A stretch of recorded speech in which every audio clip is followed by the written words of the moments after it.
Hello and welcome to the Optimising Human Performance podcast. I'm Martin Jones, a human performance specialist, researcher and educator. And I'm Jonpaul Niven, a former Royal Army Physical Training Corps instructor turned academic. Each week we talk to world-leading experts about how to unlock the full potential of those who operate in high-stress, high-stakes environments. We discuss the latest science, innovative strategies, practical wisdom and inspirational stories in the rapidly evolving world of human performance optimization. The Optimising Human Performance podcast is produced in partnership with the Wavell Room and the Tactical Athlete Performance Centre at Buckinghamshire New University. In today's conversation, Professor Steve Peters discusses his work in optimising human performance. Steve is a consultant psychiatrist who specialises in the functioning of the human mind. His work spans education, the National Health Service, the corporate world and elite sports. Simply put, he helps people to understand how the mind works, to gain insight into their own unique mind and situation, and then develop the skills to optimize individual performance and quality of life. JP and I talk to Steve about his famous Chimp Model. We touch on imposter syndrome, and we dive deep into the antecedents of high performance. Hi, Steve. Welcome to the Optimising Human Performance podcast. It's an absolute pleasure to have you join us today. How are you today? I'm very good. Thank you for inviting me. That's great. I'm really looking forward to this conversation. Your work is something that I've read about and seen for many years now, and I've had friends who've come to work with you, so I've got a good idea of the great work that you're doing, so I'm really looking forward to it. Can you tell us about yourself? Can you give us a bit about your background, how you've got to where you are today, and where you are currently? Okay, I'll try and keep it succinct. I'm old, it's a long story. So in a nutshell, I'm a professor of psychiatry, based my work around neuroscience. I'm with the Royal College. I'm also at Sheffield University, where I teach. I've been there 30 years as a senior clinical lecturer. I have a professorship there, and I'm with Derby University as a professor. Probably people know me better for the work in elite sport, which was an accident. It wasn't a planned thing. I'm not an overly sports fan. I'm a people fan. But I've had the privilege of going to 5 Olympic Games, so a lot of varied experience. In my clinical work, I worked in the NHS for 20 years. I was a consultant and clinical director of the hospital. So again, management experience, but very varied with clinical work. So I ended up doing forensics. So this was, colloquially speaking, serial killers, psychopaths, under the Home Office, but initially my training took me to do all branches of psychiatry because I'm an educator, university lecturer. So my main work was in drugs and alcohol and general adult work. So when you say you're an accidental sports professional, yes, how did you accidentally fall into the world of professional sport? I teach, as I said, at Sheffield. One of the students, excellent student, took a job with British Cycling and called me and said, "Do you remember me?" And I did. And he said, "Could you do me a favour? I think we've got a mental health problem in an elite athlete." And he felt a bit out of depth. So as a favour, I went in and worked with the athlete. He went on to do fantastic things. And then the head of cycling called me and said, "What did you do?" Because this was an incredible turnaround, and asked me to get to know Chris Hoy, who's done a lot of work with me publicly. So I went to Athens with Chris Hoy and the cycling team to the Olympic Games. Worked very closely with him to help him manage his mind with emotional skills. He got a gold medal, and to be honest, that just opened the door. So taekwondo came in, British swimming came in, a modern pentathlon, and it was just a snowball of about 30 Olympic sports. And so I was then becoming known as the sports psychiatrist, which is a bit fraudulent. I'm not just a psychiatrist who's applying what I know of neuroscience and the human mind into where people want to take me, which in this case was sport. That's fantastic. And there's very few people, I think, who've got that sort of experience in professional sport. I know as a young sport and exercise psychologist, that was always the dream, right? These young trainees want to go to the Olympic Games, and you happen to have a lucky accident, a happy accident where you managed to get all these great experiences. It's a good story. It's been great, and I was always amused by people saying, "What can you teach us about high-performing teams in sport?" And I always said to them, nothing, because all the work I did came from the NHS and working with teams there in high-performing teams, that frontline medical care, and I took those principles into the sports. So really, it's learning from the medical system. Steve, I come from a bit of a different background from Martin. So I came from a military background before moving into academia. And I can remember probably about a decade ago, I came across your book, The Chimp Paradox. I think it had been quite recently published, there or thereabouts. So it'd be real interesting for our listeners just to give them an understanding into this chimp model. What is it and why did you bring it to the fore and obviously develop the model? What was your intent? Well, as is my role of the lecturer at university, I'm there to teach psychiatry, but it's based around neuroscience. So I try and teach the students the elements of neuroscience. And as we all know, the brain is extremely complicated. So I tried to simplify this and said there is a real simple way of looking at the brain, which is accurate, but it is a model. So I said to them, if you look at what nature has given us, which is a primitive defense system, you have a decision maker in the brain deciding what we need to do. So I always use food as an example because most people relate to it. So our food drive is part of this defense system and survival system. And it can get overstimulated and we get into a poor habit. It's not what we want, but we overeat. So this system is a decision-making system, which at times we don't appear to be able to manage or override. And so I looked at why that was and saw that the center of the brain, which is mainly limbic areas, but actually includes a lot more, became effectively a computer system. It didn't actually make decisions, but it stored memories and values. So this gave advice to the chimp system. About 6 million years ago, we deviated in the way we use our cognitions, our beliefs, and our logic and rationality. And we actually joined forces with the chimpanzee, and we both developed this same system. So that primitive system within us is the chimp system. And chimpanzees use an identical system. The problem we have is we have a secondary system to make decisions, and that's us. So I called that the human. So this part of the brain is quite separate. And what it does, it brings in logic and rationality. So it's us that say, look, I want to eat healthy. I want to do all the right things. And then we have to battle with this primitive system, which starts saying, well, I'd like to eat for pleasure. I'd like to eat because I feel hungry. I go on my decision making, which is emotional. So you ended up with an emotionally based system and a logically based system. Both have logic and emotion.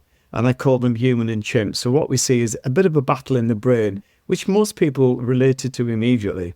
They can see how they're trying to do something like, I want to go out and jog and get fit. And then I sit there. And I think, well, why am I sitting here? If I want to do this, why can't I do it? The crunch for me was looking at the neuroscience and functional MRI scanners. The decision-making by these two systems, human and chimp systems, is dictated by the computer. So it's all a bit of a paradox that we program the computer and the chimp programs it, and then it feeds back what we've programmed. And then we have to listen to that advice. So what I said in the chimp model was, learn who you are, learn what your chimp is like, because they're all pretty similar in blueprint, though they vary, as humans do. And then let's look deep in the brain and see what are your belief systems, what are your behavior systems, where are your values, where does perspective lie, how would you bring that to life? So I'm trying to work with the center of the brain, which then when we get that tidied up and correct, the computer system, it will influence the chimp and human. So we end up doing what we want rather than what the chimp might say, which we may not agree with. I've got a bit of a layman's question, but I'm going to fire it out there. Do you think there's a link between one's educational attainment level or the experience they've had and their ability then to dial in to the human component of this model, which you mentioned, obviously given the importance of logic and reason and controlling the sort of the emotional side? Do you think there's a link there? I think it's a tenuous link because if you look at people, and that's been my life's work, is intelligence and managing emotion don't go together, and rationality and then making decisions, even if you've got an intellect behind you, don't go together. But the probability is if you're using more of an intellectual brain, you may be able to understand and reason with yourself a little better. But at the end of the day, it's a universal experience that we get hijacked. And people say, why am I ruminating? So for example, when you say about intelligence, if we make an assumption that a lot of intelligent people end up in professional jobs, the commonest problem I meet in that is imposter syndrome. So there you've got people believing that I'm going to get caught out, there's something wrong. And this is actually an emotional experience, which isn't based on fact or information. It's based on worry about what other people think or being fraudulent or deceiving. So this is an emotionally based feeling, which they don't manage well at all. Interesting. I see imposter syndrome a lot. Seems to be everywhere from the perspective of the model. And like, how do we understand how to change it? What should we be doing to try and reduce imposter syndrome? Okay, I'm going to give you what I believe is happening and back it up with research. If you say, why do we see the eating drive everywhere? You would say that's an odd question because we need that for survival. Imposter syndrome is exactly the same. It's a survival mechanism which is universal. So we know this is derived from the orbitofrontal areas, which are the chimp area brains I'm talking about with thinking. And what it is a chimpanzee necessarily has to stay within a troop. So it's crucial that the chimpanzee feels valued and secure within the troop. So if you take a chimpanzee away from the troop, it can have a lot of psychological distress. It belongs in the troop. So we have this primitive drive to stay within the group. So that gives translated in our world is we need approval. We need to make sure that we are genuine, that people won't find any fault in us and then reject us. So imposter syndrome, I expect to be fairly universal. I expect it to be a very healthy and positive thing to get, provided you use it correctly. It'll be negative if you mismanage it or misunderstand it.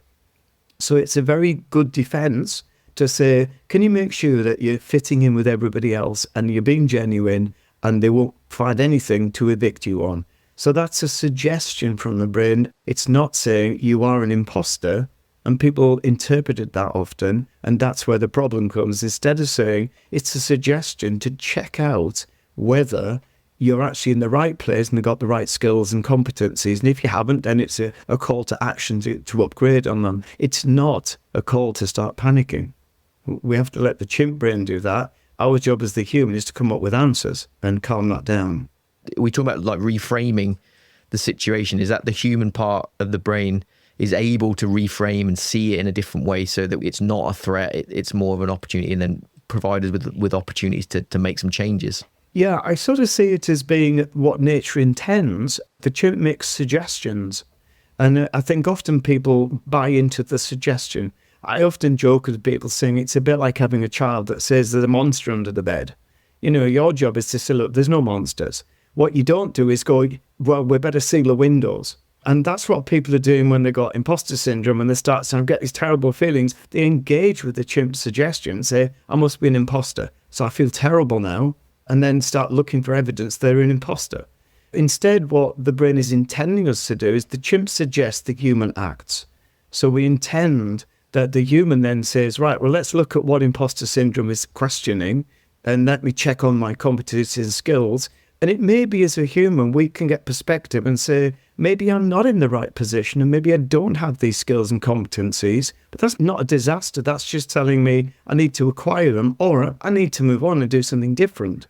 Yeah, that makes a lot of sense to me, which comes into my next question around the saying that imitation is the highest form of flattery. Now, I've seen a lot of people who've read a book, have seen your TED talk, maybe listened to a podcast, and they're now trying to do the same thing. I even heard of someone talking through the bonobo model. Okay. So they even gave it a nice new name, probably so they didn't get sued. It's a band, isn't it? Yeah, I thought very creative. But I think what I'm getting at is, can anyone teach this stuff? I mean, it seems to me like it's a beautifully simple model.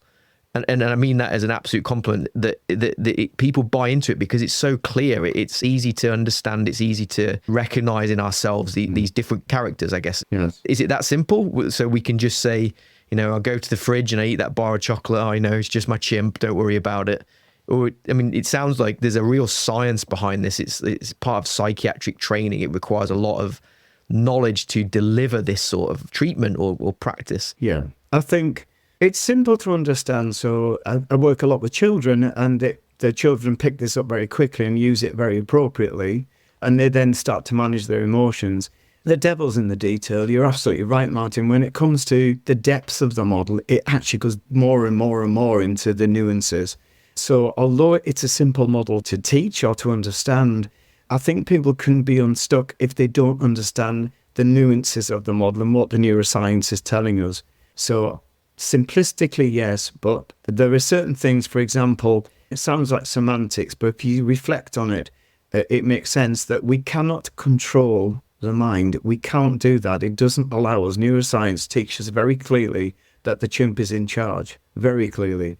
We have to work with that and manage the chimp, which means we won't always be successful, and there are reasons why, because this is a primitive defense. So if we were able to overrule it, we'd be in risk of danger, because the chimp functions by doing a lot of things such as vigilance, awareness, that we as the human brain don't have. So if we lost our chimp brain, we would lose that. We can't read body language from the human brain. The system doesn't allow. The chimp system reads micro-expression. It communicates before we've even spoken.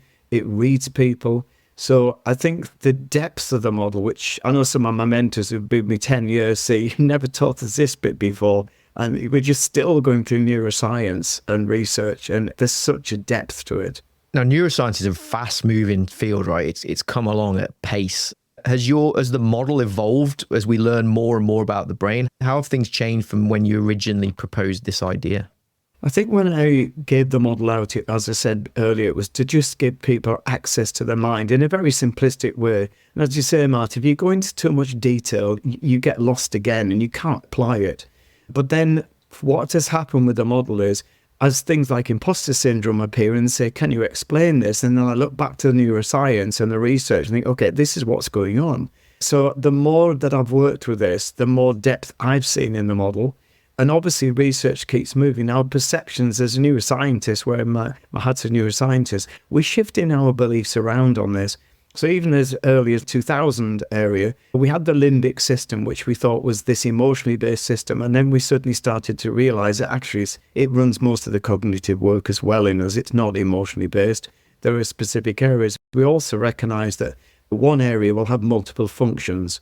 We then started realizing that the cortex, that's the outer part of the brain, which we didn't traditionally see as the limbic system, the bit that I'm calling the chimp thinking bit, is part of the limbic system. So neuroscientists changed their mind on what research was coming through.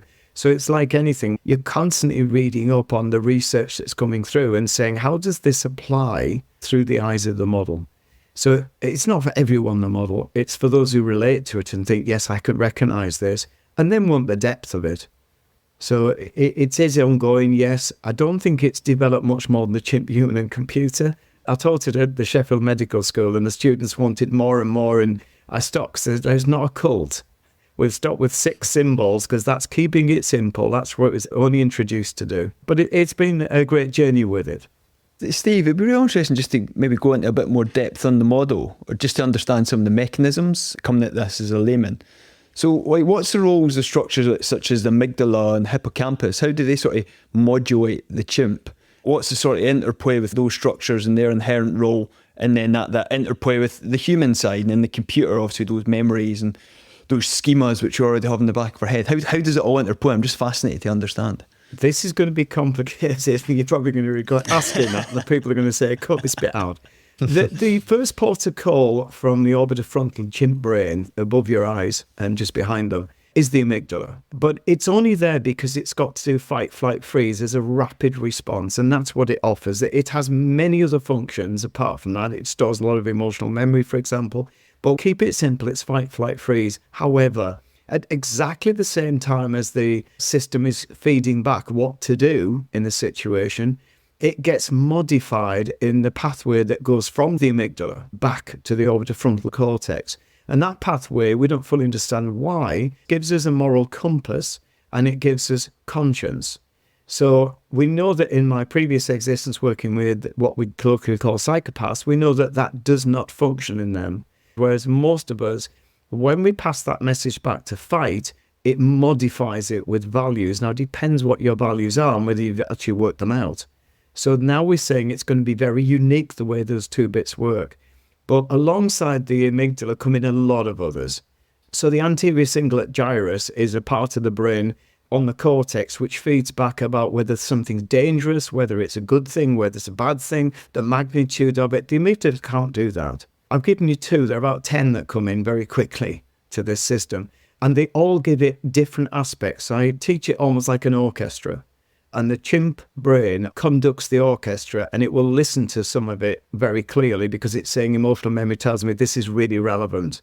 It does use cognitions, but as a secondary thing. So we often make an impression emotionally via the amygdala, the anterior cingulate gyrus, and other areas. Then there's just two I'm mentioning. And then finally, we come to the cognitive areas that come in, but now we work those cognitions based on what we feel. So once we start with the chimp side of the brain, unless we change to human, we will start with feelings, gut feelings that come in from the medial prefrontal cortex, and these all give the chimp some information and say, what do you want to do with it? And then it acts. If you come in with the human and the dorsolateral prefrontal cortex, which is on the top of your head, and if that lights up and the chimp says, I don't sense danger, so I'll let you go, then we go now to where you've just mentioned the hippocampal formation. So we know this is quite a crucial area. It stores a lot of factual memory, it stores values, it stores beliefs in there. It also puts context to things. It has different kinds of cells that connect experiences with places we've been. So it puts it together in a much more rational way, and it calls on other areas of the brain which work with logic and rationality and self-reflection. And this all happens within a fifth of a second. So if we start with the human part of the brain, we have a very different perspective of what's happening. So let me try and give it really simple. I'll go back to food. Let's say that your chimp brain is moving first, and you're on a diet, and you've been given a menu. The chimp brain will now say, how do I feel? What am I going to feel like when I eat this? It will anticipate the pleasure. It'll grab the reward system and it will order what it wants. And that will not be wise if you're on a diet, but it's what the chimp feels is good for you at the time. And it will use cognition now to rationalize that by saying, I'm going to train twice as far tomorrow. So now it brings in logic, but the logic's based on, I'm going to eat it anyway because it's good for me. It makes me happy. If you now go to the human and the human picks the menu up, say we're now in human mode, so it's lighting up, it will start with the facts. And that's more likely to be, I'm not going to run this off. The amount of food I'm about to eat would take me weeks. I'll probably never get around to it. So I'm not going to do that. I'm going to look at what's wise to eat. So I'll feel good in another half an hour. And eventually, as the brain works through the system, it will come to the emotional bit, but now it's based on fact. So your chimp will now probably agree and say, yeah, I'll only feel bad in another hour. So we'll go with the salad or whatever it is you're ordering. So depending on which part of the brain you allow to go first, it will decide on whether we go with rationality and logic and facts, or whether we go with feelings and emotions, and then the rest of the brain will base it on that. So the question I got when I did this 30 years ago is, can you switch from human to chimp, chimp to human? How do you do it? Because if we could switch to human, we're probably going to come in a much more sound basis. And the answer is you can do it. It's an emotional skill to do it. And to do that, we're getting so complex here. That's good. You have to use the computer because the chimp can't be controlled. It can be managed via the computer. So if we work on the computer system, when the chimp takes advice, which it must do, then we can program the computer system to give it sound advice to do what we want. And then what people experience is when you start doing that, it becomes natural that I'm actually in a good place. I'm starting to feel okay about things. So it's a learned skill, and the brain starts to learn to prioritize the human. And then we see myelination of tracts, which means you preferentially start going much more rationally. It's a learned behavior. Fascinating. You mentioned values a number of times there, and it's real interesting because the importance of values and standards and value beliefs within some of the high stress, high risk organisations who we work with is team cohesion is so important in these organisations. And the team cohesion is underpinned fundamentally by the culture of many of these organisations, and that culture is underpinned by the values and beliefs which have sort of developed over time. Do you feel that if you, and again this is probably more leaning into your experience in high performance sport, where I appreciate various sports and various national governing bodies have their inherent high performance cultures, do you feel the culture which you immerse someone within, and obviously the values then which they adopt, does that then allow them to control their chimp in that environment? But if you take them out of the environment and put them somewhere else, it's totally novel, where there is no sort of expectations in terms of values and beliefs. Can it go rogue, for want of a better word? Okay, I'm going to come at this at a different angle from what you're asking. Because sometimes the question may not be the one that's going to give us the right answer. No, that's good. First of all, I just want to correct you for people listening. We can't control the chimp. So whatever you do, you're not going to control it. And the reason I'm really being pedantic with that is This model, if you're not careful, can make people feel worse if they believe that they can control the chimp, because then they feel they're failing, and there is no way you're failing. It's a skill. Just like in sport, some days your body works and some days it doesn't. And that's why we watch sport, because it is unpredictable. So I think the mind can be managed, but some days with the best will in the world, we don't manage it well. Something will happen that wrong foots us. So that was just a technical one. So going back on values, from my perspective, the question is not about a high-performing team and values and culture. I'm not saying that's wrong, but I feel it's the wrong way to go about it. It's far better to look at the values people possess and help them to clarify what we mean by a value and what values are and what do they hold, so they can reflect and establish their values and start to measure, which I do with people. How do you measure your values in action? Because if you start with that basis, and you have a lot of people who have values and are now living them out, you're going to create a high-performing team regardless of the process, regardless of what the team say, because you're now selecting people on those values when you're admitting them into teams, not necessarily on what skills they've got, which we need for the team, but we're looking who's going to be the best team player. So I think, again, I take an extreme. If you get a very dysfunctional person who does not possess these values, and you plonk them in a team and say, what we're all going to do is have these very altruistic values, they're not going to abide by that because they don't go in with that. So the people entering the team will make the high-performing team. The high-performing team won't make anything on the people entering, because if they're not going to shift, then you're going to have a lot of people kicking against a process, which is what I find often when I'm asked to go in board meetings for corporates, or I'm asked to go in sports teams. Select your people carefully. Your problem is, in a board meeting, you can select because usually there's a competition. But when it comes to elite sport, we have to adapt these principles, because if you're a gold medalist, but you're actually an extremely difficult man to work with who doesn't possess many values, we have to somehow manage that, because you're going to give us that gold medal. And so we can't pick a second-rate person who can't do that job.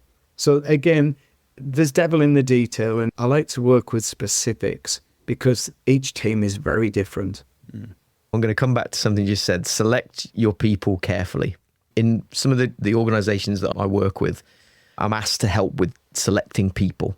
You've got tons of experience of these high performing teams in, like you said, frontline medical, working in government, in businesses, not to mention sport, across all these very different but equally high stress, high performing organizations. Are there any universals that we can say, like, we should be selecting for this trait, that experience, that value system? Is there anything that we can look for, or is it just random? It's a difficult one. I've seen high performing teams where you get one or two people who are destroying the team, but they feel they need to keep them because of the expertise they've got. And my experience has been, when they actually get to a point that the team is becoming so dysfunctional, they remove these people, the team actually excels. So sometimes we cling on to people with experience that are actually quite destructive. Clearly, if you've got someone who has experience and expertise, which we can't replace, then, as I said earlier in this talk, you have to learn how to contain that without least damage. But if you want to go right to square one and say, what's the evidence base of how we select teams? I would go to the work done on who are successful people in general outside of the team. And we know that intellectual intelligence has a big boost factor to success. And I know it's being quoted as being about 25%. So someone who's got high intelligence, whatever they turn their hand to, including relationships, including teamwork, including individuality, they will have this boost of around 25%. And there are different forms of intelligence. So it depends what the team is doing. If it's an artistic group, then there is an artistic intelligence. It may not be an intellectual intelligence. But if you step back and say, what's the biggest factor that's going to give a boost? And I know in one study I saw it was quoted as 75% boost, miles ahead of anything else. And that was emotional skills. And that makes sense to me. So if I try and define what I mean by that, simply speaking, emotional skills is a person who knows how to understand and manage themselves. So they manage their thinking, their behaviors, their emotions. And on top of that, they understand and get people, and they know how to manage people. So they look at people and understand the person and their emotions, their behaviors and their thinking, and can work with that. So people skills, emotional skills of managing yourself and others and situations is the biggest factor. And to me, it's so self-evident and common sense. As these people are streets ahead, they just manage themselves and others to get the best out of them. So you're looking at selecting. However, in 2012, I had the privilege of being asked to give some advice before the Olympics came. We were looking at something called Girls for Gold. It was a great initiative, and I was asked, can you give some comments? How do we select girls who are a certain height, physical ability, and we're going to train them in sports where we might have more chance, where competition is not as severe and you don't need as much experience? So we were targeting potential medals. And they asked me to do a talk and then try and assess which girls would be suitable. And I declined. What I did do is I said that for this particular situation, I wouldn't go on particularly emotional intelligence, but we know that the life of an elite sports person is extremely difficult. You're on the road a lot, your relationships struggle, there's no guarantee of success at the end, so you have to have an attitude of it's an opportunity I don't regret. It's going to be a very big commitment and it's tough. So what I did is got 3 very successful Olympians that I worked with, and I asked the 3 girls to come in and tell them what it's like and what the lifestyle is like. And something like a quarter of the girls dropped out immediately. The reason I did that was, for me, the critical factor, and certainly my experience, working in elite sport is the people who make it get what they have to do and get on with it. The people who struggle and don't always keep feeling I can't live in this environment, so they struggle too much. So for me to get someone to say what's it really like is more important than me going now down the route about emotional skills or values. So I changed horses. And that's what I'm saying for me when you asked about the Chimp model. I think the devil's in the detail, and you've got to apply it to unique situations and realize what's critical and what isn't critical. And again, amusing to me was I was asked by a boxing coach at the highest level about getting in psychopaths to box, because he said one of the problems we have with boxers, which sounds strange, is they don't like to hurt people. And he said, and that can actually cause a problem. So I said, okay, shall I say, well, you can't do that. Because he said, well, they won't have any conscience. I said, well, they won't, but they won't train either. You know, they'll do things the way they do things. So you'll find that they don't commit to things. They're not complicit. They won't discuss. They'll do things they want, and they'll be devious. That's part of the character. So again, it's like, you can't just go on surface level with some things. You've got to start digging down and have the experience to know the kind of people you're working with. And then it comes down to uniqueness of assessing a unique individual.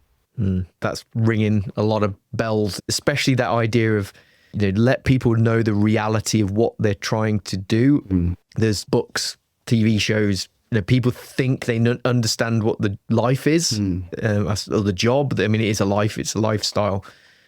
And I think when people enter these selection pathways, these arduous courses, I think it becomes a little bit of a shock to them when they realize what it is they're actually going to do, and you get these high attrition rates. So I think it sounds like great advice, just the horse's mouth.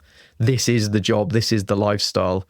It sounds like an eminently sensible thing to do. I'm sure people do that in other organizations. I temper it with the idea that you can learn as well. So let's say somebody says, I'm struggling with say XYZ of being an elite athlete or anything in a job. You have a look and see, is this person able to use some process, some techniques, some beliefs, change their mindset so that actually we can contain the negative bits for as long as we need to do the job. And if it's containable, then we can still go ahead. And also I like to see what capacity has this person to learn.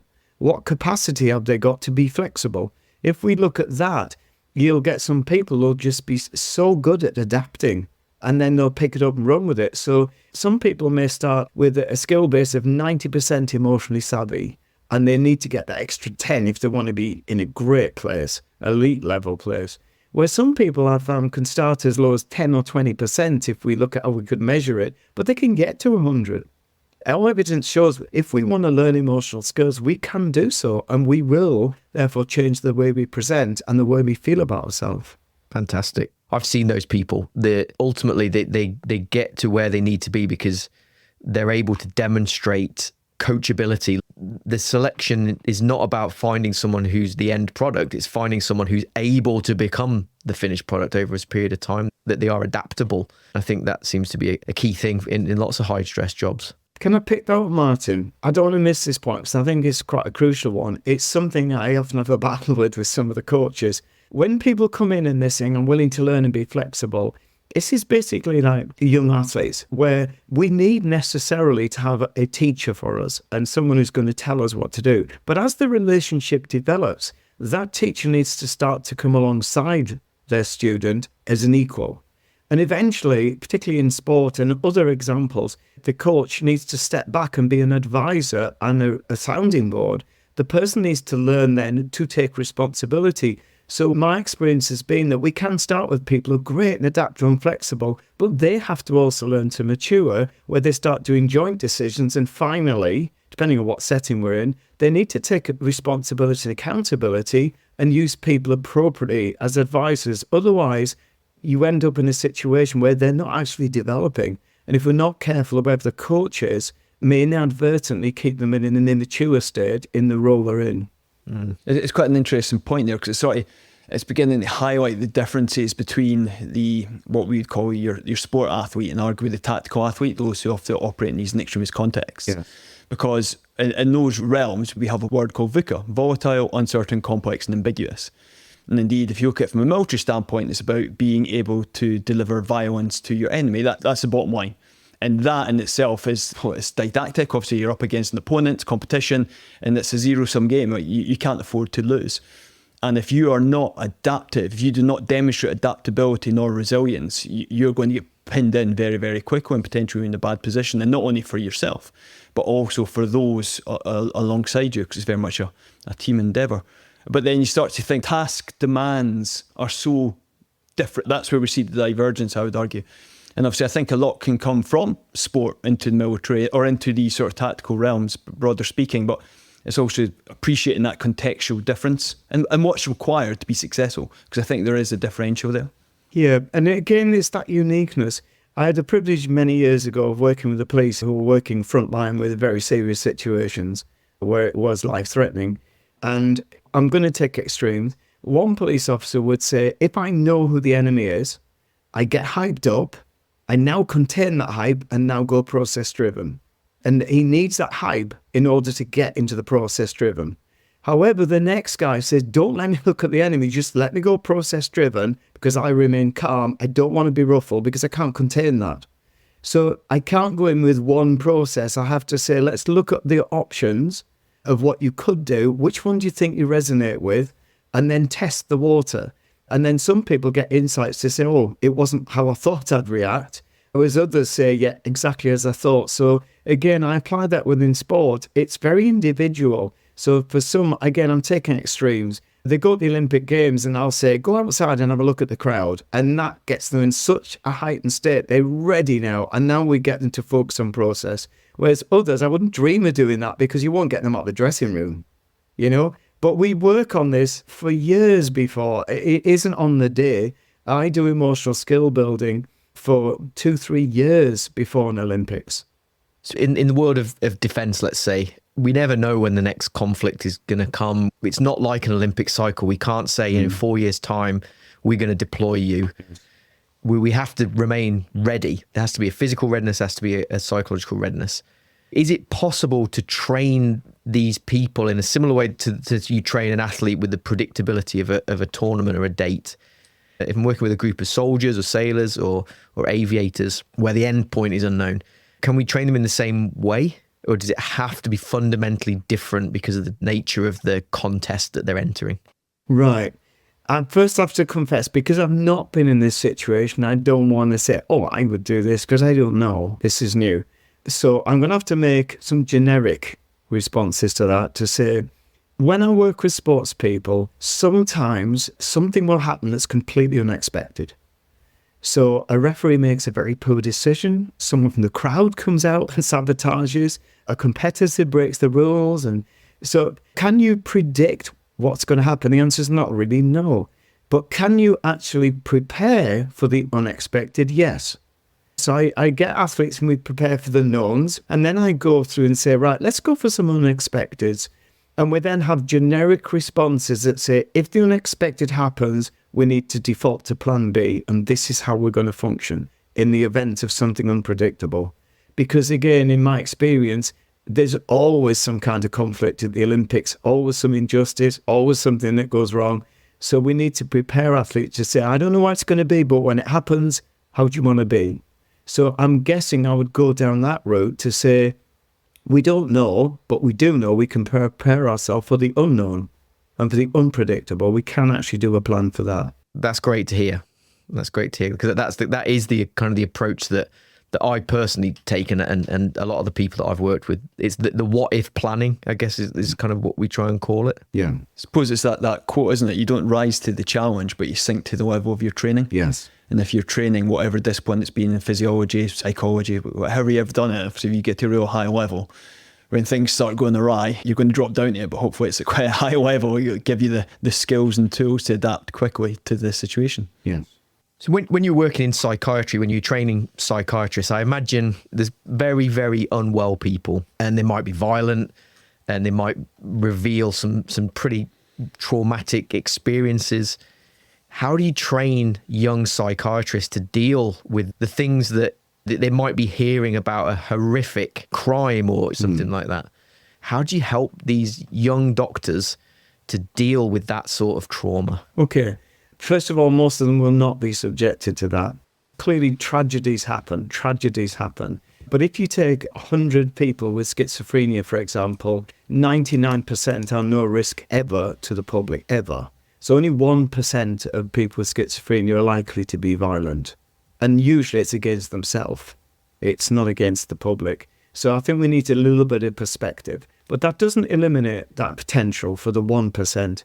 For doctors, they wouldn't normally meet this at all, because I worked in forensics, which is where you got people who have transgressed the law or extremely ill, and therefore we've got to contain them in special hospitals. Most of psychiatry is people with depressive illness, bipolar disorders, obsessive compulsive. They're standard mental illnesses which are no threat to people, and maybe a threat to themselves because of mood states and potential self-harm. So I think just a reassurance first. They will get probably more trauma doing A&E, where you'll get somebody who's coming from a car accident. This is more traumatic. So yes, we have to expose them to that. And I personally do some work with the students on that. Again, it's experience and then debriefing afterwards to say, right, what could happen? How do you feel about that? We try to do that with students.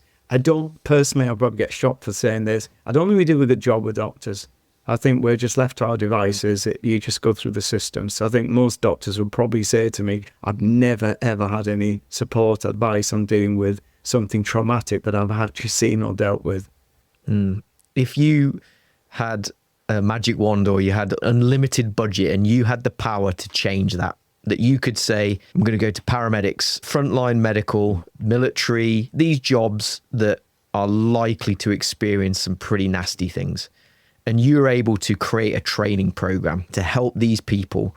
So when they do experience trauma, we have supported them, and there's a structure, and there's money behind it. It's a hand grenade of a question. Yeah. So it's a difficult one to answer, but what would you do? I think the first thing to say is there probably are these courses out there. I'm just not aware. So there's somebody going to be fuming, thinking, I do this for a living, and we do a brilliant course, and we've evidence-based it. If you're listening, come on, and we'll talk to you on the podcast. So I apologise to those people. Yeah. If I had a magic wand, I think I'd go down the route which has always been the way I've worked, and I've alluded to all the way through this. I'd start with the individual. Understand yourself, understand your reactions, rather than go to the external world and say, right, if you see somebody who's been hit by a car and they're in a mess, or you see someone with a severe delusional disorder that is becoming violent, I wouldn't start with that. Because if you get someone in a great place with themselves, so they actually feel, I can take on the world, I understand I'm an adult, I've got to learn to live with whatever life throws at me. That, I think, is where my magic wand would be, is courses on people understanding themselves, understanding their thinking, their behaviours, their emotions, and learning to get those skills to manage them. And then, when you've got that, most people then cope with the world and cope with things like breakup of relationships, changing of jobs, moving house. But if you haven't got those skill-based, then all of these things can be very traumatic. So Steve, expanding upon that, you've got the concept of stress inoculation training. Obviously, it got a lot of traction in the extremist populations, and the whole concept is you give someone an exposure to a stressor so they've got something to reflect upon. You step back from that stressor, you develop the mental skills, whatever they may be, then you re-expose the stressor. The whole concept, same as how you develop the body physiologically, that's how you do it psychologically. But do you think that would be an appropriate thing to do, to give them a degree of exposure to a stressor first so that they've got something to reflect upon before you build those skills? Or go the other way, get that understanding so they develop an understanding of themselves and how to utilise those skills to regulate themselves before exposing the stressor? I guess again, it'll depend on the individual. Some people may say I'd rather get the exposure and talk. Personally, I would start with a person and not expose them. I think it's good to prepare people and say, right, obviously when the experience happens, but if you've got a plan of action and then you know what's going to happen and you experience, I would have thought that's much easier to deal with than saying, right, turn the corner and by the way, we're going to throw this at you and then we'll talk about it. I'm not sure that's a wise thing to do, but maybe people have found it works. Personally, I would start with the person, get them in a good place. What you're doing for me is bringing reality in and perspective. So it's a bit like talking to a teenager who's setting off at 13 and they're going to fall in love. It's quite nice to sit down and say it's going to be traumatic. You know, you're going to kiss a lot of toads before you find your prince or princess. When they go through it, it's going to hurt, but that could be the seed that actually stabilises them. They'll come and they go. Nobody gets the first bite of the cherry and stops there. That may not apply in some circumstances, but I would prepare people first. It's very similar to where we traditionally treat OCD, obsessive compulsive disorder.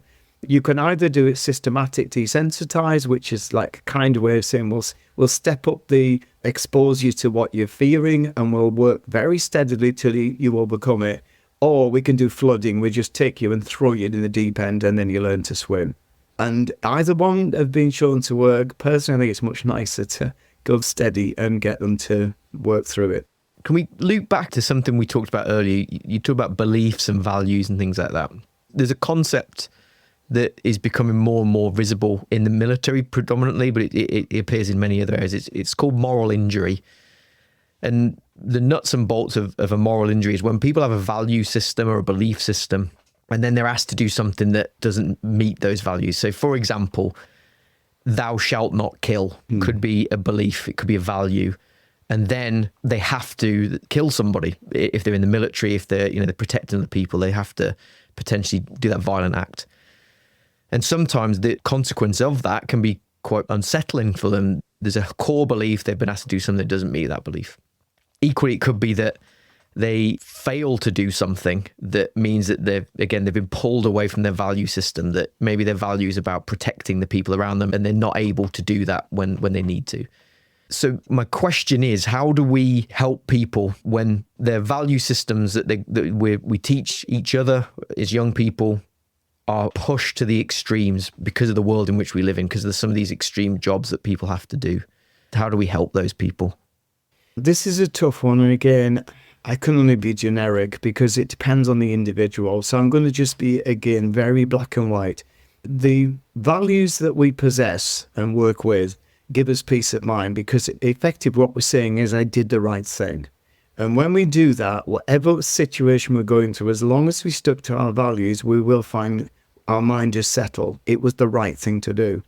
So let's take, it's a bit of a gruesome example that you've chosen, but I'll go with it. It's reality. So if you've got someone in the army who's being told we're going to battle and you have to kill the enemy, they have to look at their value system, but then they've got to temper that with the reality of, is my value to not kill someone as strong as another value, which is I need to protect people that I love? So if, for example, it's an uncomfortable example of me, this, but let's say I wouldn't kill somebody. However, let's say I had my child and someone that I couldn't overpower was strangling them, and I had a knife in my hand. Would I attack them with a knife? Yes. Would I know that could kill them? Yes. Would I feel comfortable having done it? No. But in debrief, I'd say there wasn't an option here. This is something I had necessarily to do. So I may need some support to come to that. But the bottom line is, I haven't lost my values. What I've said in this particular circumstance, it was a necessity because I need to protect my child. And my child's life is more important to me. And the value I hold of being a parent and protecting and belief is more important.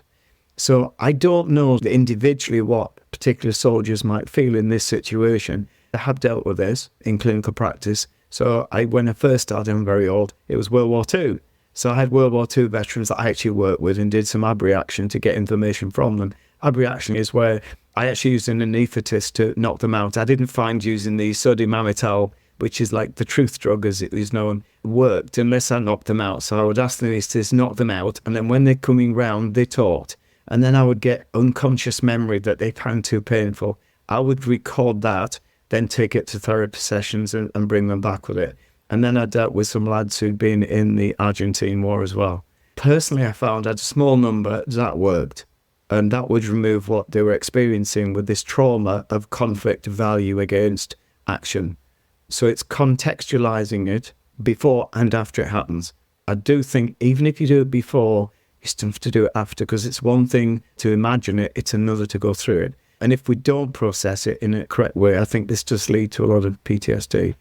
And that's what we're trying to avoid, ultimately. You know, we're trying to help people in these difficult situations that ultimately nobody wants to be in these situations if they're healthy-minded, but they're unfortunately necessary in some respects. Yeah, the PTSD one's an interesting one because there's a lot of body research from well back to some 40 years plus now, and it's progressed into more detail, but there is a strong body of evidence, which we were alluding to earlier, that if you actually prepare somebody, they're less likely to have PTSD. It's when somebody is not in a good place to begin with or hasn't reconciled this, that they're more likely then to struggle to process it afterwards. So PTSD appears to be very strongly correlated to the person going in and the state of mind they're going into, whatever they experience. Yeah. It comes back to what you've been saying. It's individual, right? Yes. You've got to talk to the person. You've got to talk to the individual. Let's get a bit more optimistic. We've gone a bit dark. We've gone into not the happiest of places. So let's be a bit more optimistic. Let's look to the future. What does the future hold for you and the work that you're doing?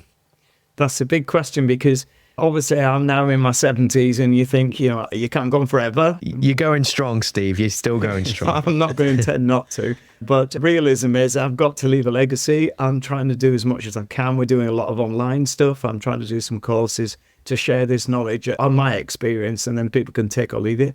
I've got a massive interest in animal rescue and people rescue. So I have actually got a farm, which I do animal rescue, and we're using that as a mental health retreat, and I'm trying to get that in place now, but also for neurodiverse people, because I did 4 years working with neurodiversity in the NHS system. And alongside that, I'm renovating a big ex-period house, and that's been given approval to turn it into a residential centre for people who are struggling with mental health. And I'm hoping to get that as a legacy before I pass on or stop and retire. So that's my remit, is to share as much as I can of the experience I've had and the knowledge I've built up, in the hope that I can leave that to my mentors who are working with me, and they can run these 2 venues if we ever get them up and running. So I'll keep working till I've done that. Brilliant. Fantastic. That's a good legacy. Now, one of the things, Steve, I know, not mentioned it, but I know you used to be quite recently a decent athlete yourself. Oh dear. I'll keep this secret. This is just very brief. What happened is, it's a bizarre story. I did run for a club from the late 20s. It could be somebody took ill and they gave me a pair of shorts and said, can you do a relay run? And then they said, you're very fast. So I started doing 100 metres, 200 and 400 for the club, but I never trained. I got to 40 and said, I'm really old now, I'm going to retire. And they said, there's a Masters of Athletics.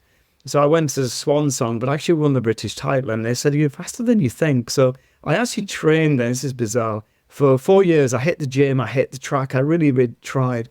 And I got 3rd in the east of England for all ages in the 200 metres. I ran down at 21 seconds, and they put me in the Olympic training camp, and I had to decline it. They put as an up-and-coming young man, and I had to write back, say I'm 44. So I kept going. I always said about, I just don't want to get overweight. I love being fit. It's great fun. I've made a lot of friends. It's great to compete. It's all fun. So I've held a lot of world records and world titles. So I'm still running, but I'm struggling now. What I run now, I did 12.4 last year for 100 metres, and I would have jogged that as a younger man. But I was an elderly man when I started, so... Well, I apologise for embarrassing you, Steve, but it's an impressive part of your CV, I think. Well, what's good about it is, not in just that field, You know, as an athlete, obviously it's not as serious. It's fun, but your training is serious. You understand what other athletes go through. And I think this is true of life experiences. If you can use your life experiences, even as a psychiatrist, you can help others because you really understand what they're going through. And then if you can't get those life experiences, you've got to really use your imagination and talk through them to get a feel of those emotions. And it's possible to do it. It's what we call theory of mind. Anyway, I'm going to stop. I'll stop there. That's good. I'll go forever. So if we see you breaking an over 80s 200 meter world record, we shouldn't be surprised. You might come back to it. I'm not gone there yet. 70s will do. No, that's great. Steve, I appreciate your time, and I know you're a very, very busy man. Thank you. No, thank you for inviting me. If people want to follow your work or see what you're doing, what's the best way for the listeners to reach you or to see your work? I have a company. It's a very small group because I wanted to be a group of friends, and we base it on charities. It's under chimpmanagement.com. So if they go on the website, we do retreats and we do work over a weekend relaxed with small groups of people. I do a lot of charity conferences. I'm running one at Christmas. We do education conferences, business conferences. So if people relate to this, if they go on chimpmanagement.com, once a month, I go on camera and do what I call the troop, which is free. And I just suggest something that we can focus on to move our emotional skills up. Nice and simple. Try it. And we have a discussion board. So if they relate to this, they can come and join the troop. That's great. We'll make sure that goes into the show notes so people can find that website. The final thing that we like to end on is giving you the opportunity to give the final words. So this is usually just something for you to either reiterate that you feel is particularly important, or use this opportunity to give us something you haven't talked about yet. So for the final words of the episode, again, I'll just say thank you, Steve. It's been fantastic. Over to you. Well, thank you. I guess my final words would be a challenge to people listening. One of the things that always amazes me is when I ask people, how important is your emotional health, psychological health? Everybody says it's crucial to everything around me, relationships and my business, everything. And then I ask them, how much time do you spend each day working on that? And they always answer nothing, which is just incredible. They usually come back saying, I don't know what to do. And I'm saying, well, you know, you don't have to work with my model, but there's a lot of work out there that you can turn to. So that's why when people said that to me, I wrote A Path Through the Jungle to give them that. But there's so many other alternatives like mindfulness, cognitive behavioral therapies, anything people relate to. So my final word is ask yourself what you're doing about your emotional health. If you think it's important, do something, even 5 minutes a day. That's a great way to end. Thank you very much. Thank you, Steve. Great session. Thank you so much. Thank you for joining us on the Optimising Human Performance podcast, a Wavell Room production. If you're enjoying this content, don't forget to like and subscribe so that we can keep improving. And remember to visit wavellroom.com to find their latest articles, podcasts and newsletters. If you know someone who could benefit from our discussions, please refer them to our show. Your recommendation is our highest compliment.